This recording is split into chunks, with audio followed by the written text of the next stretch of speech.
Bonsoir à tous, bienvenue dans votre émission Sunset, l'émission qui donne un regard nouveau sur l'Afrique. Heureux de vous retrouver sur Canal 7, votre chaîne panafricaine. Toute équipe Sunset est prête à surfer avec vous sur la vague de la bonne humeur. Avec moi, Rona Chardine Mwankondé et Roland Djakou. Au sommaire, l'Afrique autrement, l'Afrique qui gagne et lifestyle. Sunset, c'est maintenant. Bonsoir les amis. Bonsoir Roger. Comment allez-vous? Bien, ça va. Comme un vendredi? Ouais, N'est-ce pas? ouais, c'est vrai que la semaine a été fatigante, mais ça va. Oh, toi tu es un rock, Ah n'est-ce ouais, pas? un rock, mais aussi qui s'affaiblit par moments. Oh, tu vas te recharger, bien entendu, tu vas te recharger. Mais dis-moi, elle est ravissante, hein? Merci. Comme Roger. qui dirait, il y a du monde au balcon. Ah oui, bah excuse-moi, ah bah oui, c'est mignon, c'est vraiment mignon. Je fais Ah, partie c'est très peut-être joli. de ce monde-là, je Et- sais pas. Très belle coupe. Merci beaucoup. Comment ça s'appelle? Les tire-bouchons, je pense. Pas mal. Alors mes amis, nos invités cette semaine, eh oui, nos invités, Audrey Bading M, eh oui, auteur, compositeur, producteur, interprète. Elle vient nous parler non seulement de son album, son premier album, sorti en 2014 déjà, oui, Believe in Yourself, mais aussi de sa nomination au Cora Music Awards, qui se tiendra donc le 20 mars. Donc dans quelques semaines, J-16 m'a-t-on dit, voilà qui se tiendra donc en Namibie, donc cette cérémonie. Mais aussi Private Ngomo, scénariste et promoteur de la bande dessinée Alundong Binko, j'espère que je prononce bien, aux éditions Dagan BD.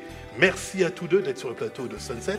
Merci d'avoir accepté notre invitation. C'est un plaisir. Bonsoir. Bonsoir. Elle est toute belle, très originale. C'est quoi le... Ah, moi je suis curieux. Hein. Moi je suis curieux. Qu'est-ce que c'est ça? Ce sont des dreads? The Dread, ouais. Oui, Rainbow. Rainbow. Oui, il faut Aux dire couleurs, que notre ouais. chère Audrey évolue en Afrique du Sud. Ouais. Oui, elle a un côté shakespearien. Un peu, ouais. Comment va Private? Écoutez, je me porte très bien. Oui. Merci de m'avoir invité. C'est un plaisir d'être ici à cette émission. Mais on est heureux. C'est la première fois qu'on a affaire, qu'on a en tout cas un Sunset sous le signe de la BD, de la bande dessinée. Donc c'est une fierté pour nous. En tout cas, bienvenue à tous deux à notre émission. Alors on va commencer.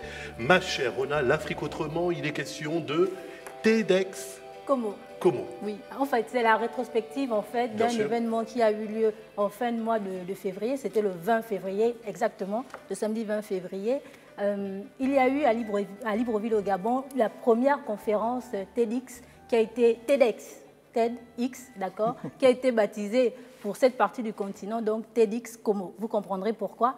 Elle a été organisée par 4 jeunes compatriotes, donc l'équipe de Kevin Meye, qui a organisé pour la première fois à Libreville au Gabon la conférence TEDx Como. Je vous invite à suivre un extrait.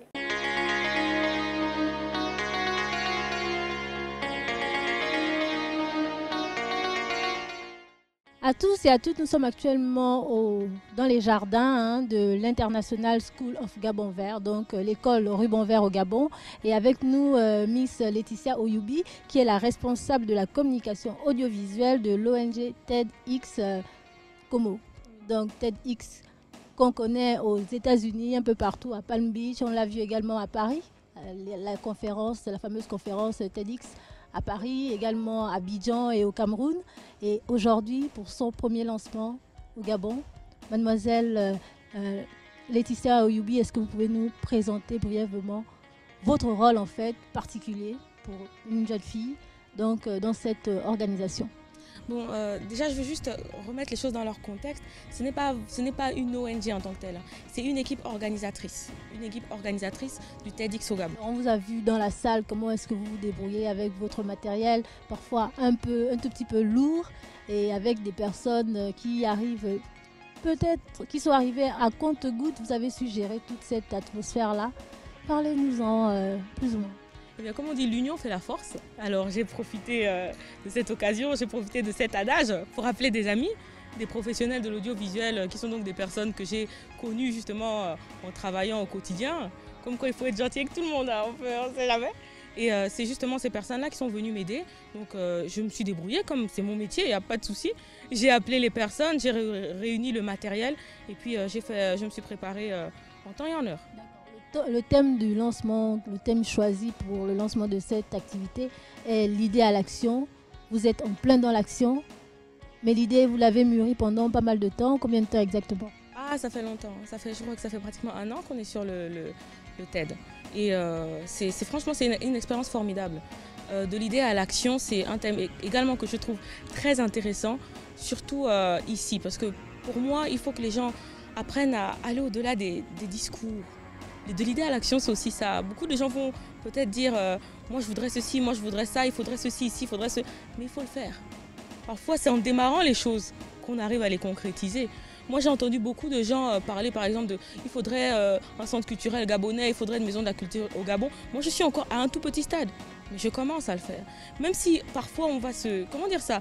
On va se casser, hein? On peut cogner, on se casse. C'est un truc qui démarre. Donc, pour l'instant, je ne me suis pas encore cassée, mais on ne sait jamais.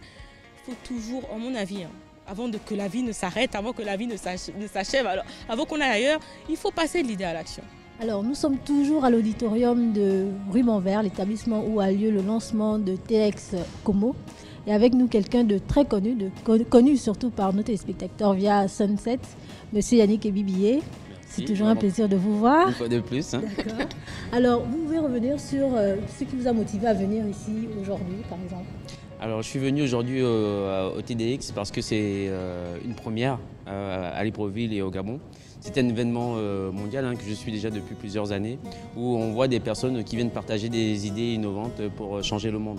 Donc c'est une bonne chose que Libreville, que le Gabon s'arrime un peu à tout ce qui se passe dans le monde et qu'on ait la possibilité de voir des jeunes qui partagent des idées intéressantes. Des personnes que vous ne connaissiez peut-être pas avant et que vous découvrez sur place, vos impressions. Alors ce qui est bien avec le panel qu'ils ont choisi d'intervenants, donc il y a des gens plus ou moins connus, mais ce qui est intéressant c'est que chacun d'entre eux intervient dans un domaine spécifique. Donc j'ai bien aimé le mythe de la forêt équatoriale.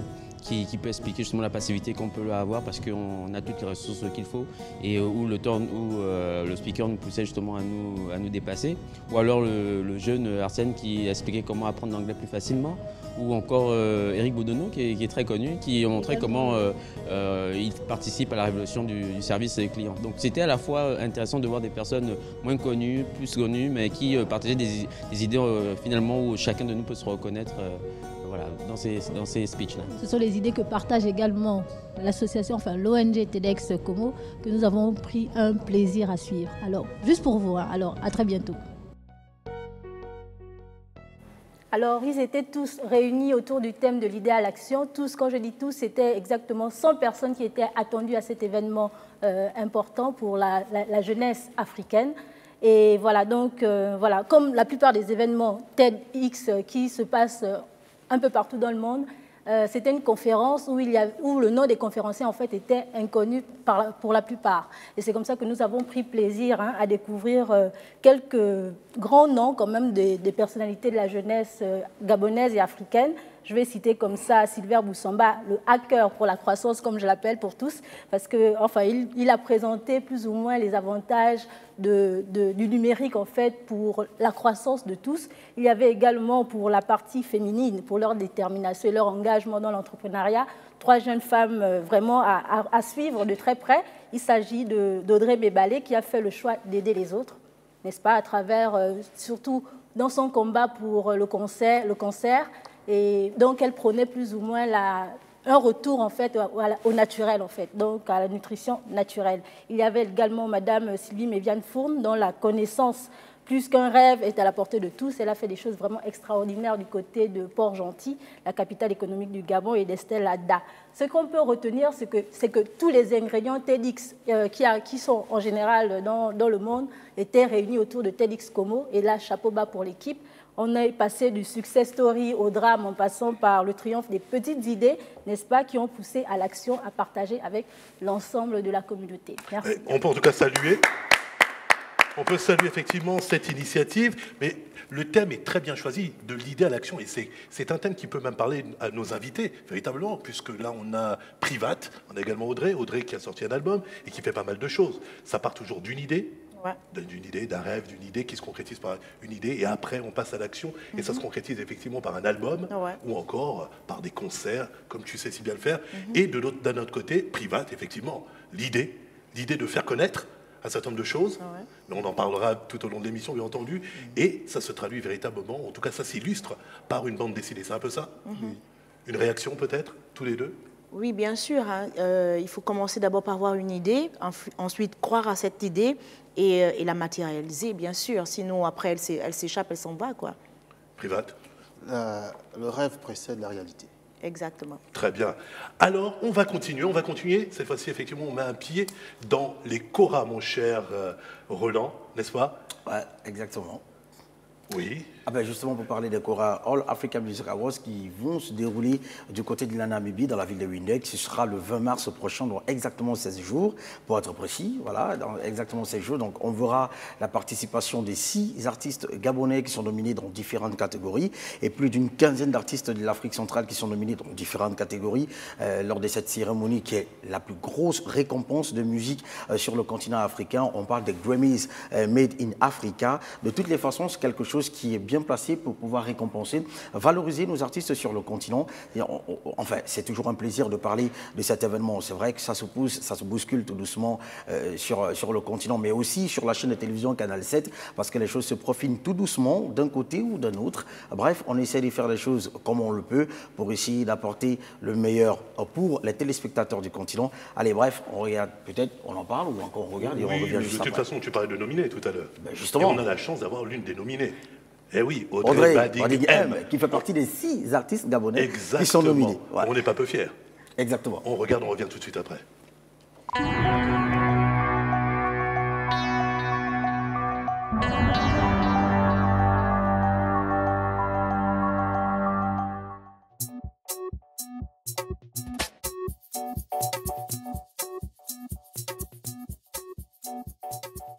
Alors, mon album Believe in Yourself, c'est mon premier album. Hein. Believe in Yourself, pourquoi? C'est un appel simplement que je lance à tous ceux qui ont perdu espoir de croire en soi. Believe in Yourself est un mélange de zouk, de R&B, de soukous, ce qui décrit un tout petit peu le genre de musique que je fais. Je fais dans l'afro-pop. Et Believe in Yourself, dans le single Stop Pretending, a été nominé au Kora. My friend, watch out.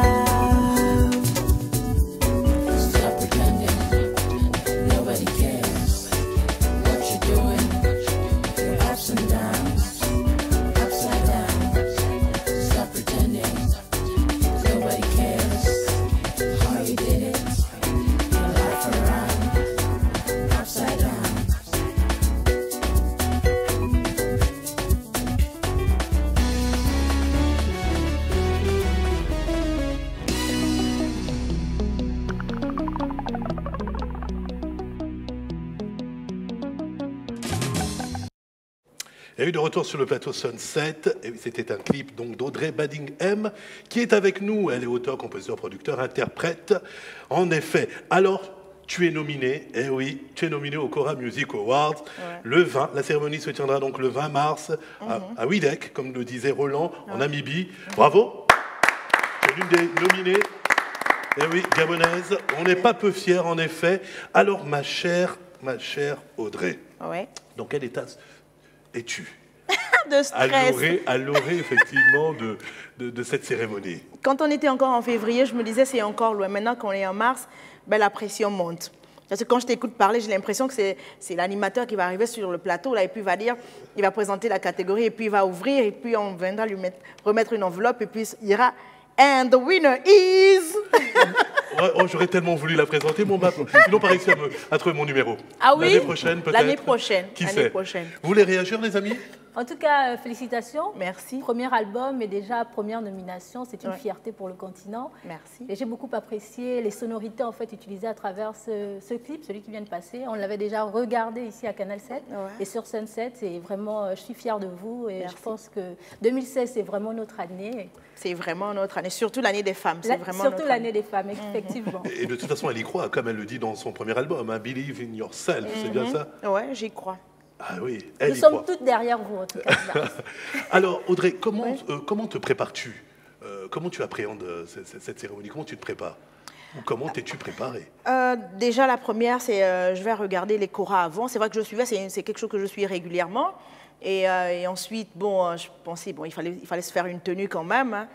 ce sont les koras, c'est africain. Donc je me suis dit, je ne vais pas aller en tenue moderne et tout ça. Je veux designer une tenue que je vais faire moi-même. Ensuite, j'irai voir un tailleur et tout ça. Et donc, c'était beaucoup de préparation quand même. J'étais en train de voir comment je devrais m'habiller, comment je vais faire. Et si je gagnais, quel discours, qu'est-ce qui viendrait. Et ça, bon, d'accord. Il y a quand même des petites choses comme ça. Et puis, j'ai amené mon tissu. J'ai voyé jusqu'en... je l'ai amené ici. Et puis, je suis allée voir un tailleur. Et puis, je fais la conception de la tenue. Je ne vais pas vous la montrer. Ce sera le 20 en Namibie. Roland? Oui, effectivement, Roger, il faut dire que Audrey Bading M n'est pas seulement une artiste qui va se retrouver du côté de Windhoek en Namibie le 20 mars. C'est plus que ça, c'est une personne qui a beaucoup plus de cordes à son arc. Exact. Et puis voilà, elle a plusieurs casquettes qu'elle porte sur sa tête. Mais du coup, ce qui est plus intéressant dans l'histoire des koras, c'est la façon dont tu prends la chose, la façon dont tu abordes un peu cette nomination, avec toute la détermination et surtout la confiance en soi. C'est vrai que ça rapporte un peu, ou encore ça fait face vers ton album Believe in Yourself, donc ça veut dire croire en soi de manière d'une manière ou d'une autre. Mais en fait, la question que je voudrais bien poser, c'est justement, c'est quoi le fait de se retrouver dans une catégorie qui n'est pas aussi facile avec d'autres artistes du continent? Ben, déjà, ça veut dire que j'ai les mêmes capacités que ces mêmes personnes-là dans cette catégorie. Sinon, je ne serais pas dans cette catégorie. Je ne pense pas, comme on dit... comme on disait quand on était au lycée, que c'est de la triche parce que je ne connais personne là-bas. Et c'est une sélection qui a été faite et ensuite des sélections aux nominations. Donc, ils ont certainement pensé que j'avais les mêmes aptitudes et les mêmes chances d'être non seulement nominée, mais d'être qualifiée pour cette catégorie-là, pourquoi pas. Et j'en ai même pour preuve, parce que Audrey Bading M, c'est une voix.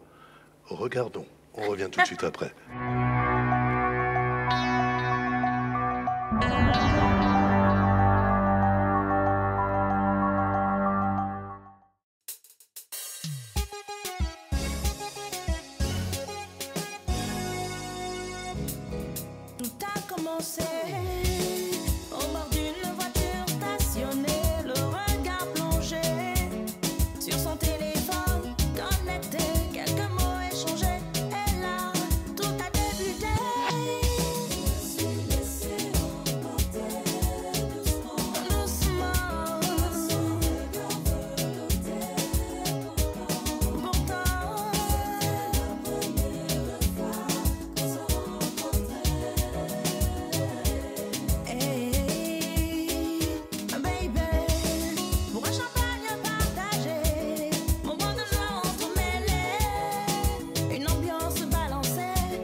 Audrey Bading M, carte de visite. Et oui, tout le monde aimerait bien avoir cette carte de visite. Et oui, n'est-ce pas? Moi, j'ai compris de toute façon. Non, le clip est somptueux. Merci. Qui a réalisé ce clip? C'est un jeune Nigérien avec qui je suis à l'église. On va ensemble à l'église. Et on est co-directeur dans les arrangements et tout ça. J'étais là pendant le tournage. En tout cas, félicitations pour l'équipe qui vous aura accompagné sur ce projet. Merci. Et félicitations également, vous avoir retrouvé dans un autre style, zouk caribéen, c'est très intéressant. Merci, il y a encore beaucoup à faire, il y a encore beaucoup. Je vous réserve des surprises. Je suis entièrement séduite. Merci. Mais alors, qu'est-ce que je veux dire? Bon, tu es nominé au Cora, il faut quand même donner quand même là où on peut voter, hein? C'est Cora 109.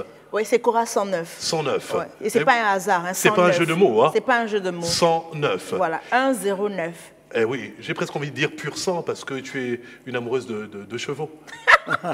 Si je ne m'abuse. Non, je suis une amoureuse de chevaux. N'est-ce pas? Oui. Mais alors, tu es une touche à tout, poésie, théâtre, qu'est-ce que j'ai vu d'autre? Danse. Danse, en effet. Alors, le chant, la musique, c'est arrivé comment?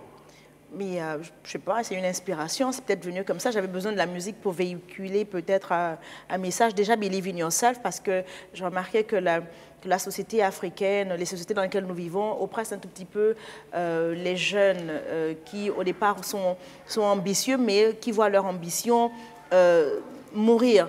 et puis ils sont plus capables de faire ce qu'ils ont toujours envie de faire. Et moi, je viens leur dire que rien n'est impossible à celui qui croit. Si vous croyez en vous, si vous croyez en vos capacités de faire quelque chose, ben allez-y, foncez, les moyens viennent après, quoi. Il vous suffit d'y croire. Aujourd'hui, on a par exemple notre frère qui nous parle de sa bande dessinée, il a cru, mais avant d'y croire, il n'a pas vu des moyens devant, il a cru, il a eu une vision, il a eu une idée, il la développe et aujourd'hui il est là. Si quelqu'un lui aurait dit pendant le chemin, écoute, tu ne seras jamais auteur, et puis qu'il se découragerait, on n'aurait jamais tout ce qu'il y a là, c'est pareil, quoi. Moi, si on m'aurait dit, je ne chanterai jamais, ben, j'aurais peut-être pas chanté, mais je crois. En tout cas, c'est un très bon message, on peut applaudir. Merci Audrey, tu restes avec nous. Il faut rappeler Audrey Badingham, auteur, compositeur, producteur, interprète. Elle a sorti son album donc en avril 2014 et elle est nominée au Kora Music Award la cérémonie se tiendra le 20 mars à Windhoek en Namibie. Tu restes avec nous. Alors nous sommes en présence de Privat Ngomo, merci d'être avec nous. Privat qui est lui scénariste et promoteur de la bande dessinée Alumdong Minko aux éditions Dagan BD. Alors, merci d'être avec nous. Alors, Privat, on aimerait savoir, qui es-tu? D'abord, merci de m'avoir invité. C'est un plaisir d'être sur ce plateau.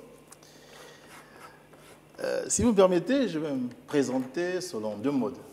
Le mode occidental qui accourt actuellement et qui fait référence à la civilisation de l'avoir des sociétés occidentales. Mais j'aimerais aussi me présenter selon le mode africain, le mode traditionnel, qui tombe en désuétude. Alors, selon le mode occidental, vous l'avez dit, je m'appelle Monsieur, la civilité, Monsieur Privat Ngomo. On avait promis de se tutoyer. Non, mais dans le mode occidental, on peut se permettre le Privat Ngomo, hein, sans aucun problème. Mais le respect est toujours là. Voilà, il y a madame, vous avez en même temps les transgenres. Donc on cherche la civilité. Ils sont là dans le monde occidental. Monsieur Ngomo, pouvons-nous avancer, s'il vous plaît? Alors, je suis informaticien, titulaire d'un diplôme de 3e cycle en mathématiques informatiques, obtenu à l'Académie de Montpellier. Actuellement, je suis cadre à l'Agence nationale des infrastructures numériques et des fréquences, rattaché à la présidence de la République. Je suis promoteur, vous l'avez dit, de la bande dessinée africaine ECAN et secrétaire général d'une fondation culturelle, la fondation Mebe. Voilà pour ce qui est d'une présentation toute occidentale qui tient dans une carte de visite. Sur un plan traditionnel, c'est plus long, car là, il faut définir qui on est, ses ancêtres et son groupe paternel et son groupe maternel. Je vais le faire et vous allez me suivre calmement. Wow. Je vais le faire en français, parce que si je le fais dans ma langue, vous risquez de ne pas comprendre. Mais surtout les téléspectateurs.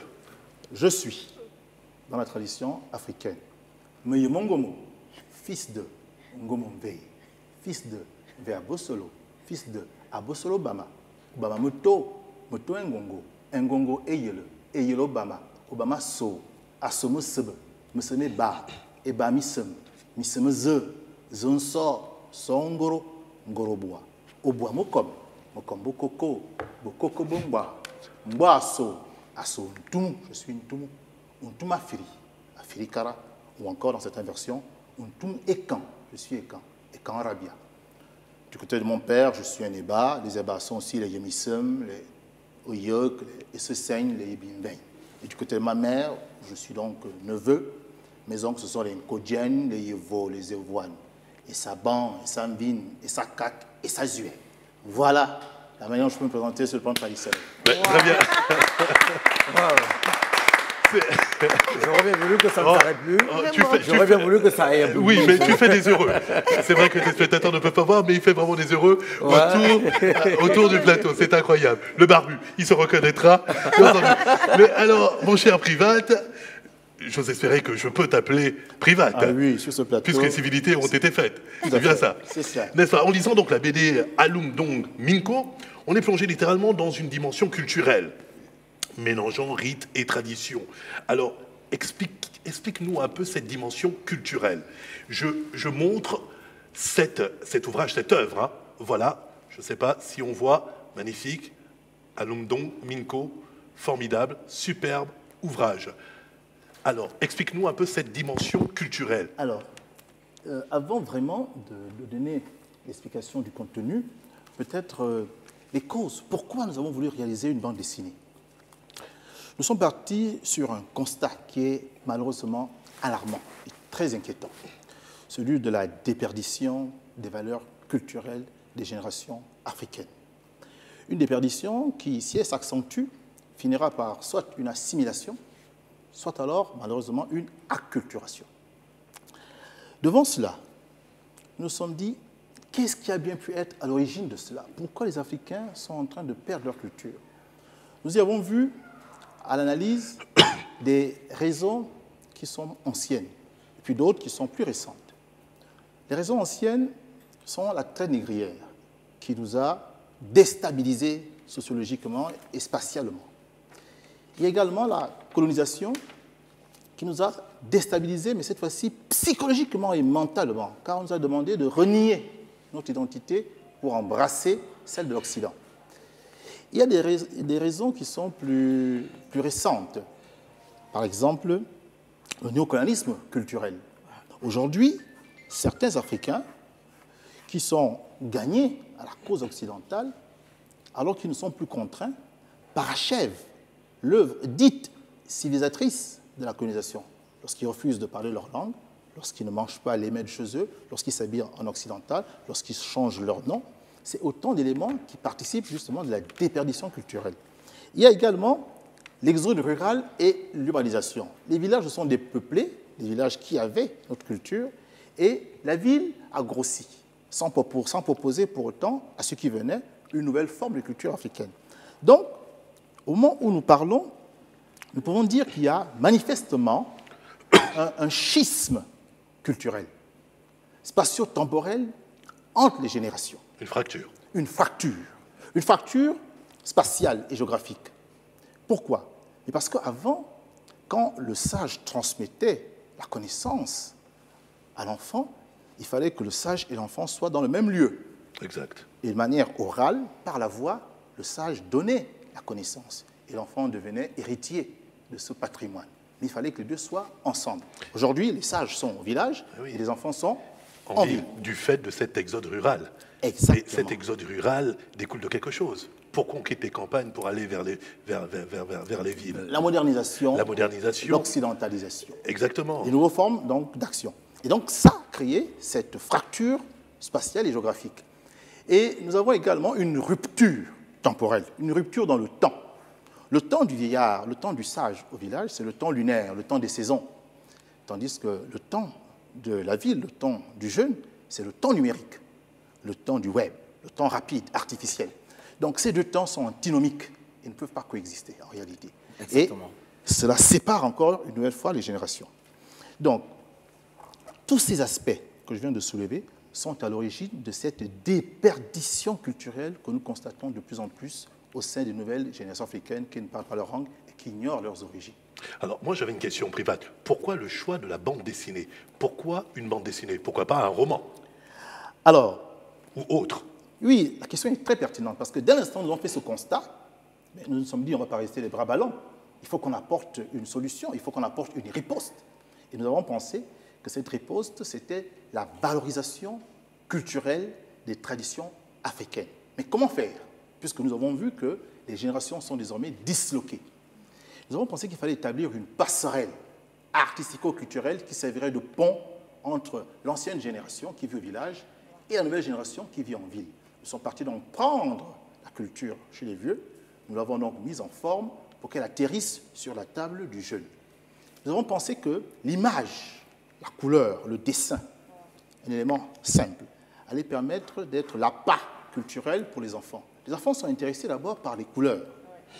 Donc, nous nous sommes dit, nous allons prendre la culture africaine, nous allons l'encapsuler, nous allons la loger dans la couleur que l'enfant va découvrir. Et au départ, ce sont les planches qu'il va apprécier. Mais quand il va grandir et quand il prendra la distance par rapport au dessin, il va voir la culture africaine qu'on avait savamment logée dans ces planches. Donc, nous nous sommes dit, la bande dessinée peut à la fois plaire aux jeunes et aux moins jeunes. Et nous nous sommes lancés dans cette entreprise qui nous a pris, il faut le dire, à peu près 9 ans. Il a fallu avoir la persévérance et l'obstination des esprits qui ont l'intention de réaliser quelque chose de très, très important. Mais Tu voulais... Oui, effectivement, Privat, c'est vrai, c'est très intéressant ce que tu dis. Ça permet à ce qu'on puisse t'écouter encore et encore, peut-être même jusqu'à plus de 40 jours. Mais toujours est-il, c'est que quand on regarde ce roman ou encore cet album, on se rend compte que la bande dessinée, d'accord, c'est bien parce qu'il faut transmettre un message, ok, mais on a l'impression de se retrouver un peu dans des mangas japonais. Parce que, pour parler des personnages, effectivement, pourquoi avoir fait ce choix, ne pas peut-être faire des dessins, comme par exemple, comme on voit nos parents ou encore comme on voyait nos ancêtres à l'époque dans nos villages et tout ça, parce que j'ai l'impression, moi, personnellement, de voir plutôt des personnages comme des mangas japonais. Mais si je peux me permettre, il est profondément moderne. Malgré ces deux présentations, il vit avec son temps, véritablement, ou bien? Non, mais c'est vrai. Et il faut dire que j'ai laissé à l'artiste dessinateur le soin de s'exprimer. Je lui ai donné un peu le caractère iconographique, les éléments culturels dont il avait besoin pour travailler. Et il a eu son inspiration artistique, il a eu son dessin. Maintenant, si vous trouvez que ce dessin ressemble au manga japonais, peut-être qu'il a été influencé quand il était jeune par les mangas. Donc, ce que nous on recherche maintenant, c'est justement d'avoir des dessins qui soient plus africains. Et pour cela, il faut que les jeunes Africains, quand ils sont au berceau et même quand ils grandissent, soient imbibés des dessins africains pour reproduire ces dessins quand ils seront grands. Mais ça, c'est Alungo Minko, le dessinateur Max Bian. Si vous regardez En Demain la Mezan, la dernière bande dessinée qui est sortie, ou bien si vous regardez La Légende d'Ngongoran, vous allez voir que les styles sont différents. Une manière d'allier modernité et tradition. Tout à fait. Mais de toute façon, la transition est toute faite. Parce que, pour le coup, on s'est amusé, mes amis et moi, à essayer de scénariser.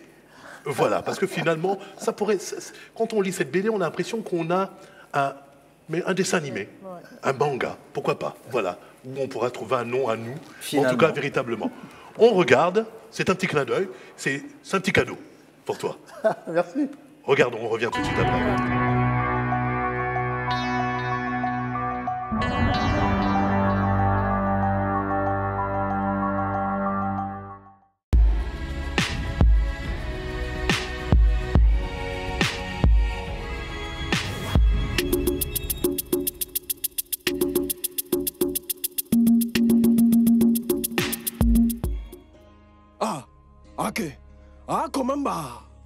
Samba. Et comment se porte le fils de ma mère? Medan Borendon était admiratif. Il émane de cet essigle-ci une étonnante aura, une force incroyable. C'est effectivement un super puissant guerrier. Ndomela est bien à la hauteur de sa réputation. Pendant qu'on installait la délégation à Ngon, Medambo était intrigué par le personnage d'Ndomela Mezan. Il me faut en savoir plus sur cet essigle-ci. Akomamba m'en dira davantage. Il doit être chez lui.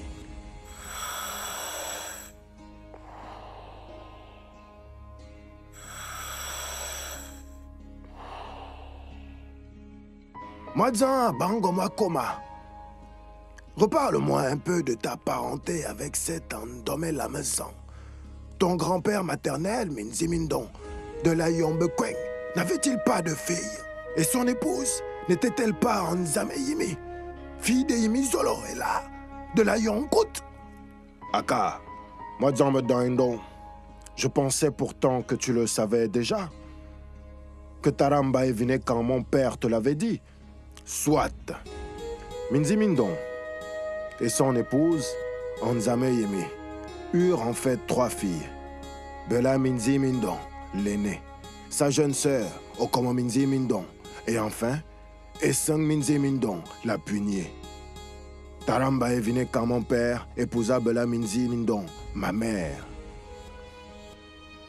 Mais pendant que mon père, Mbaye Vinekan, demandait la main de ma mère,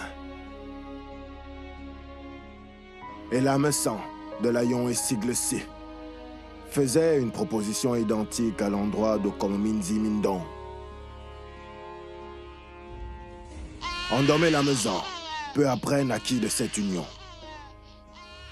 Il fut le premier fils, un second suivra, et Dzan est là.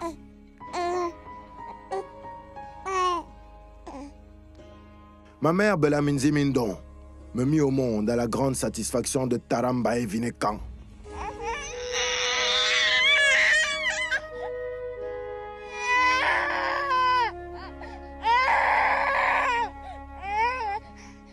Plus tard, Miko Mindong de la Yon Yebibeng épousa la dernière des filles, et Seng Minzi Mindong. Ils mirent au monde plusieurs enfants, dont leur fils aîné, Zeminko Mindong. Andomela, Edzanela, Zeminko et les autres sont tous mes frères, car nous avons les mêmes Benyandomobekeng à Okui. La fête en l'honneur d'Andomela Medzan et les siens battait son plein à Ngon. On dansait, buvait sans modération dans tous les villages, surtout à Evoanam, chez Medzam Touendon. Dans tout ce tumulte, un homme immobile et silencieux semblait perdu dans ses pensées. Avec une attention particulière, il observait les hôtes de Biyan Bimba. Medan Bolendon, car il s'agissait de lui, ne quittait pas des yeux Andomela. Cet homme le subjuguait. Medzam Tougou tenait absolument que la fête soit belle et réussie. Sors tous les vins de réserve et donne à manger sans compter. Assure-toi, et Sono Atomo, que nos invités se sentent à Ngong comme chez eux. C'était la liesse dans tout et Yinamba Minko Miaso. De mémoire d'initié, on ne se souvient pas avoir vu si belle réjouissance. Mais il fallait bien aller se coucher, car l'heure des sorciers, l'heure des hiboux au regard gluant était arrivée. Mais seul Beyum, les initiés, remarquèrent que la nuit s'était enveloppée de mystère. La fête était vraiment belle pour Andom et ses amis. Ewam Bogmimbim, repu et totalement épuisé, prit le chemin de sa couche. Vraiment, c'est quand ça va recevoir le convive. On se croira à Mahameni, chassons bien. Le puissant guerrier franchit le pas de sa porte. Quand? Akia! Atarame Bagamambim! Allez!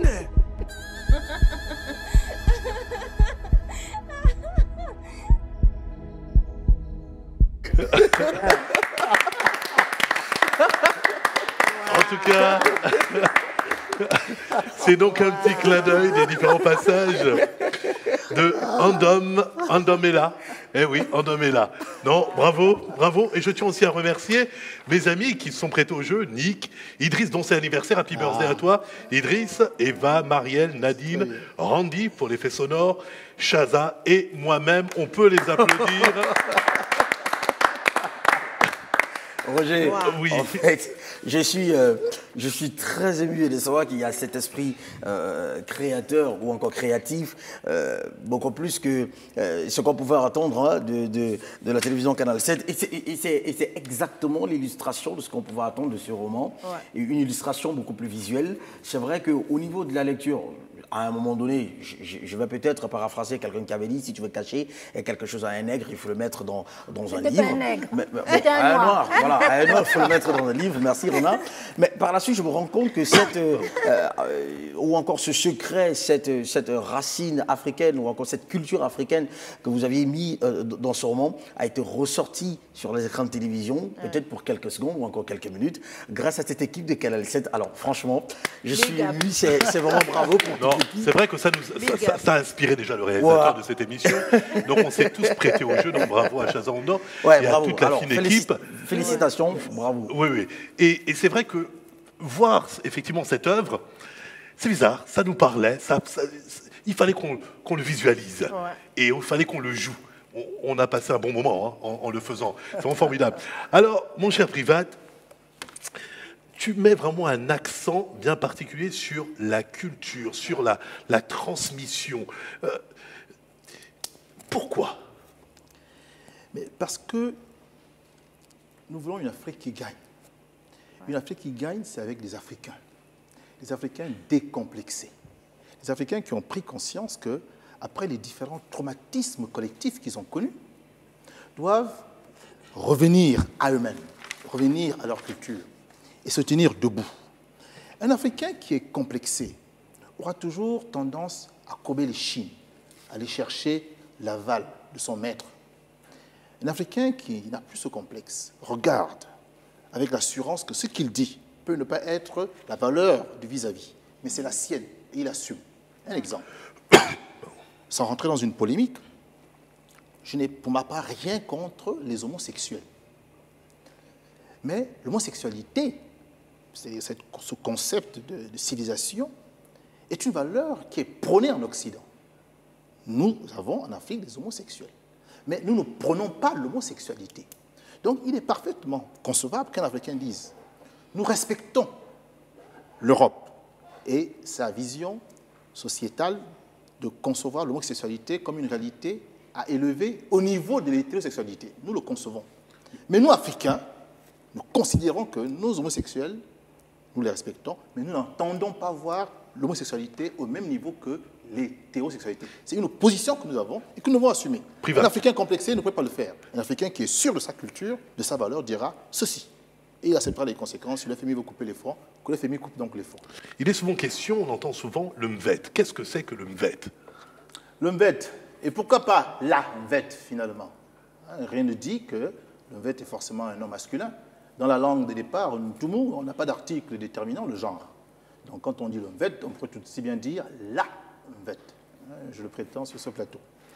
Alors, il y a beaucoup de définitions qui ont été données. Certains disent que c'est l'instrument, d'autres disent que c'est le conteur lui-même, d'autres disent que c'est le récit. À la Fondation Weber, où je suis secrétaire général, nous avons une démarche scientifique et nous commençons par l'étymologie des mots. L'étymologie des mots nous donne la source, l'origine d'un mot.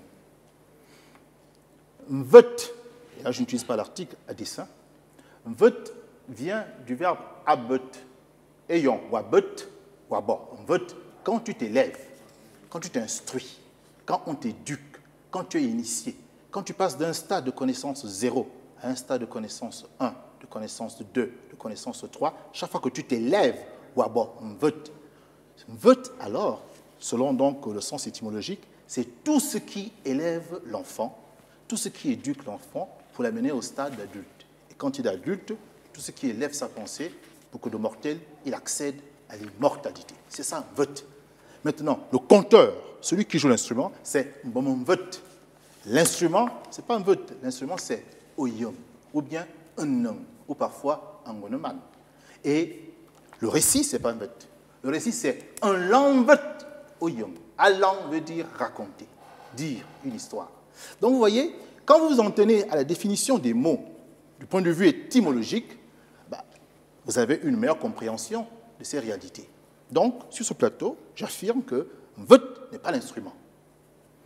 Mvet n'est pas l'homme. Et Mvet n'est pas le récit. Alors, moi j'ai plutôt une question, parce que là, tout à l'heure, tu parlais d'un vœu qui est la période ou encore le passage d'initiation, d'élévation d'un homme ou encore d'un enfant, la transmission. Mais est-ce une manière de dire, parce qu'à la fin de votre propos, vous aviez parlé de l'immortalité. Est-ce que justement, dans cette période de transition ou encore d'élévation, on croit à l'immortalité finalement? Oui, alors là, vous abordez le dernier aspect de l'éducation. C'est qui met l'homme face à sa mort, face à l'immortalité. Le premier niveau concerne les enfants qui ont à peu près 3-4 ans, quand ils commencent à peine à parler. C'est un vote affiant à the devinette. Quand l'enfant commence maintenant à comprendre les propos qu'on peut lui donner, à comprendre les contes, on passe à un deuxième niveau qui est un vote koulou base. Le troisième niveau, c'est un vote ngan. Le quatrième niveau, c'est un vote oula. Et enfin, le cinquième niveau, c'est un vote oyong. C'est-à-dire c'est un vote que l'on raconte avec l'instrument oyong. Et dans Oyong, le récit est codé. C'est un récit qui met en phase deux réalités antinomiques qui s'opposent. La réalité des immortels et la réalité des mortels. Les immortels, c'est le peuple écan, le peuple qui a acquis le secret de l'immortalité et qui le conserve jalousement. Et ce peuple est à chaque fois harcelé par des peuples d'aucune qui, eux, veulent accéder à l'immortalité. Et en fait, dans cette dynamique d'affrontement, il faut voir la quête que l'homme a de savoir qui il est, en fait. Les hommes de Queen correspondent à la chair, au corps humain, qui est périssable. Et les hommes d'Engon, ce sont les immortels, l'esprit, qui n'est pas périssable. Et donc, chaque fois que vous menez un combat pour savoir quel est l'être intérieur, spirituel qui est en vous? Eh bien, c'est ce combat qui est assimilé à la quête que les hommes de Queen, les guerriers, veulent venir lorsqu'ils veulent récupérer donc l'immortalité au niveau d'Engon. C'est ça. Alors, toutes ces histoires, on peut les retrouver parce que vous avez vulgarisé tout ça. Tu as vulgarisé tout ça à travers un site internet, c'est bien ça? Oui, nous avons... On va en parler. Ah. Eh oui, on va en parler tout de suite après ça.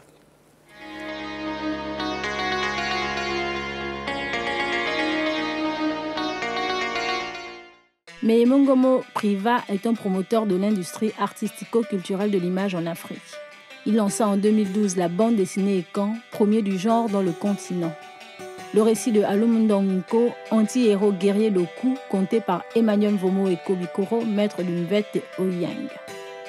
Modem ancestral de transmission de connaissances culturelles, l'histoire du peuple, la cosmogonie, renaît dans la bande dessinée africaine Ekan. Au fil du temps, c'est une stratégie de conservation et de revalorisation de la civilisation africaine qui se modernise avec la mise en place d'un site sous la forme orale et initiale d'une part, illustrée et finale de l'autre. En attendant la sortie des prochains récits qui embrasseront toutes les cultures d'Afrique, savourons les actes 1 et 2 d'Alumundonginko sur www.bdekan.com. Alors, vous appuyez beaucoup sur les récits d'Emmanuel Vomo Eko Bikoro. Alors, ma question, c'est pourquoi lui exactement? Vomo Eko Emmanuel, c'est un des tout premiers jeunes conteurs. Il a fait passer le veute des vieux, en fait, au veute des jeunes. Et il est mort très jeune. C'est ce qui est un peu tragique. C'est que ce garçon avait beaucoup de talent. C'était un virtuose. Il jouait vraiment l'instrument comme s'il jouait de la guitare.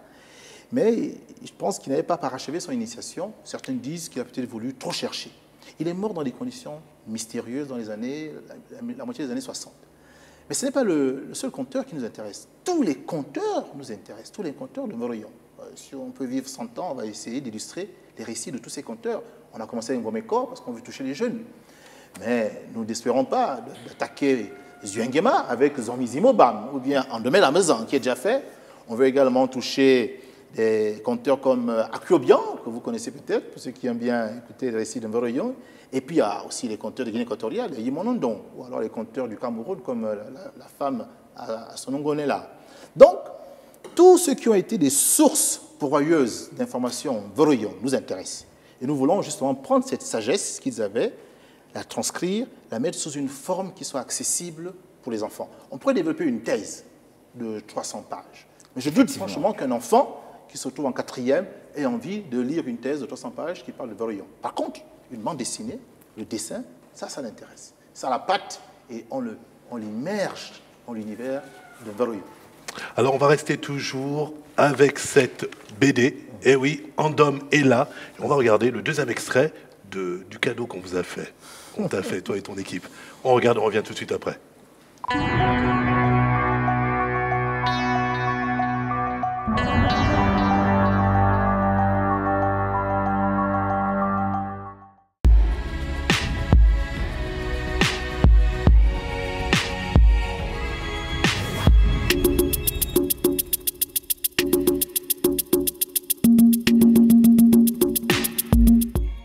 Ailleurs.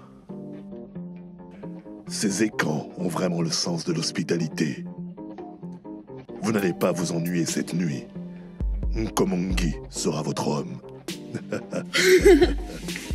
Certains guerriers n'étaient pas d'humeur à apprécier. Sortez! Sortez! Je ne veux voir personne ici! Sortez, laissez-moi seul!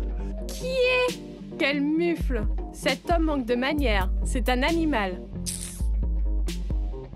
Quand d'autres, ravis, étaient presque au bord de l'extase. Approchez, mes belles panthères. Nous allons passer une agréable nuit ensemble. Vous pouvez vous coucher auprès de moi, mais j'entends dormir, car je suis très fatigué. Demain est un autre jour. Pendant ce temps, Andom est là, Mezan. Comment t'appelles-tu? Zhang Metogo, fille de Metogo Mengema de Layong et Samvin. Azan, dis à tes sœurs que je suis sourd et que je souhaite dormir seul. Ah, on n'est pas à ton goût, c'est cela. Du tout, belle femme.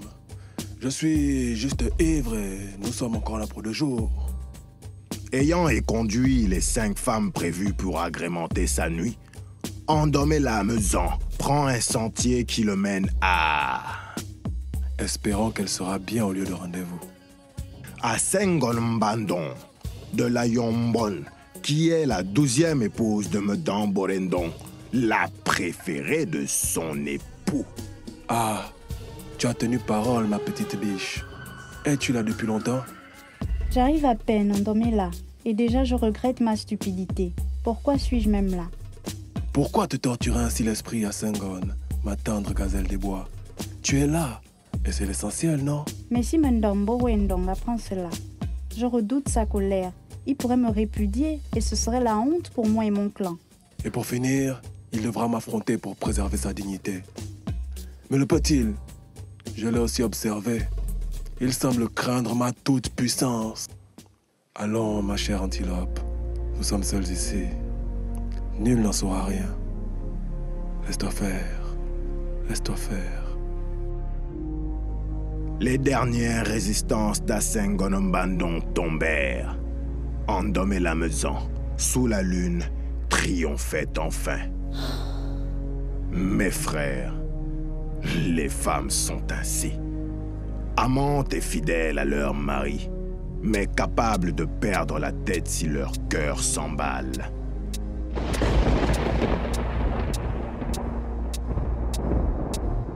À ce moment-là, le couple ne fit pas attention au grondement assourdissant qui fusa des nuages. 7 gouttes de pluie tombèrent sans toucher le sol.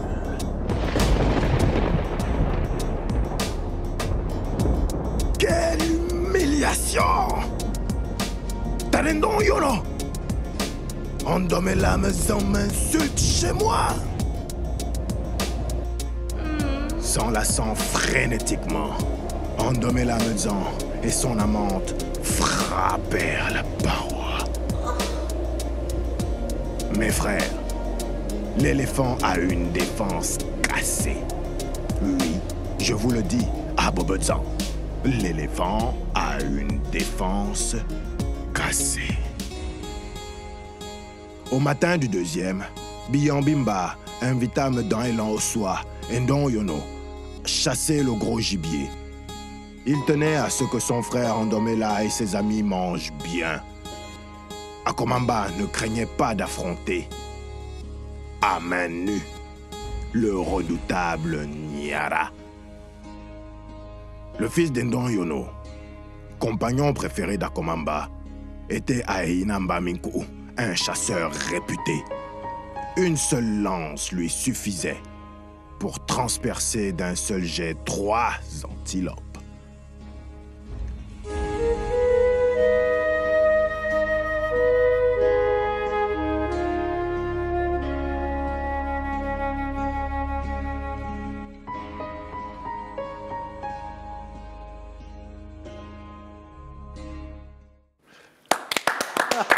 Eh oui, Ndom est là. Écoutez, là, vraiment, je suis bluffé, là. Complètement bluffé. Nous, on a fait la bande dessinée, mais vous êtes en train de faire carrément le dessin animé, là. Non, félicitations.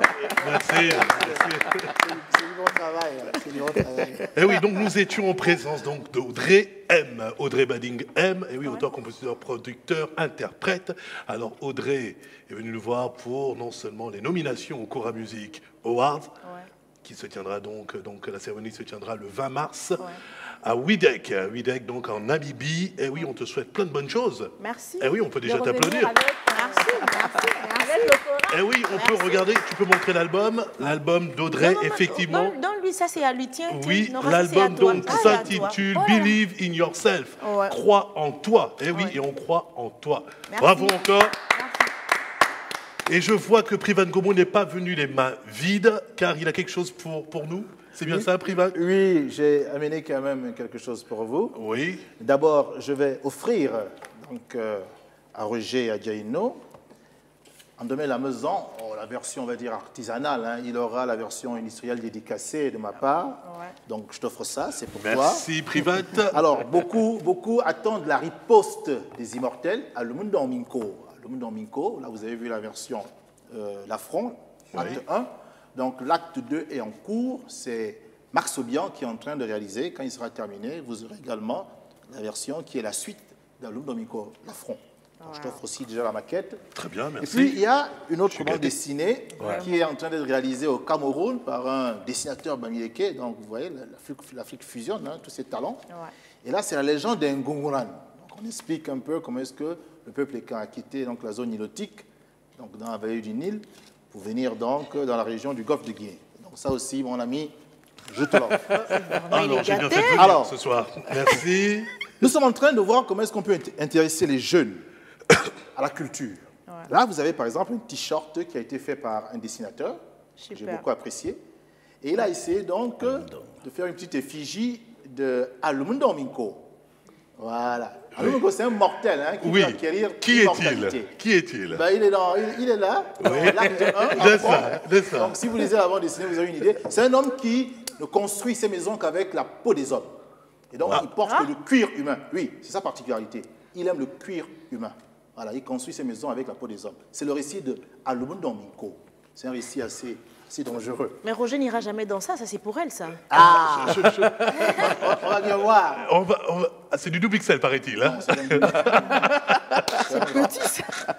Après, je dis, est-ce qu'il aura le courage de porter ça hein? Il faut avoir la niaque de Alumundo Minko. Il faut être brave. Alors, ici, vous avez une représentation du célèbre Akomamba. Wow. Voilà, le chef suprême des Ngom. Et là, vous avez sa généalogie. Tout à l'heure, quand je me suis présenté, vous avez vu que j'ai remonté ma généalogie. Eh bien là, vous avez la généalogie de Akomamba. Depuis Akomamba jusqu'à Eyo. Eyo qui est notre dieu chez les écrans. Non, ça, je garde.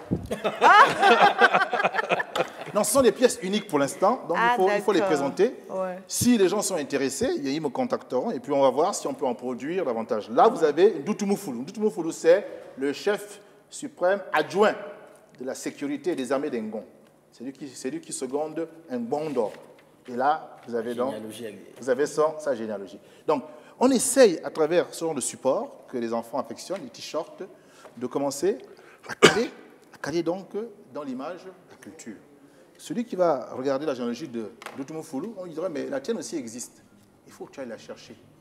Alors, on va encore voir les vieux qui existent, qui sont peut-être au village, qui ne sont pas morts, et avant qu'ils ne disparaissent un jour, qu'ils ne finissent comme les bibliothèques, qui sont brûlées, va récupérer ton patrimoine, va récupérer ta lignée généalogique. C'est très important. Très bien.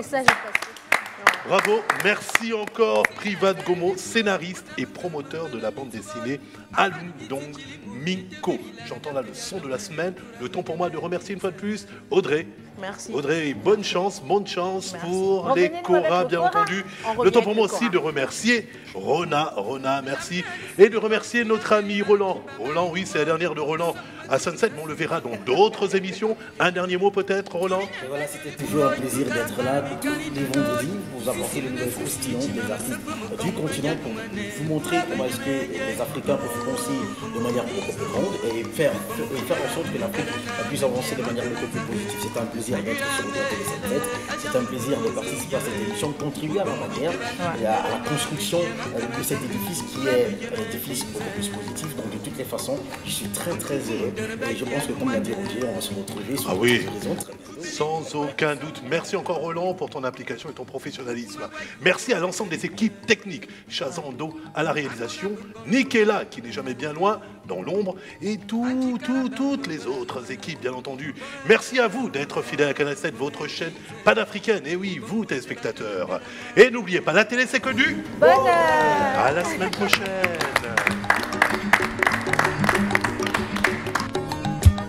Akuru yinyi kule na mensu nyingi na suri kule asia mensu sia parma yene na bechibe mena no mafana eya de sami kuma konu konu minaloy usambi gutu bi mochinga yi usambi tibi yinyi tura bege me tinza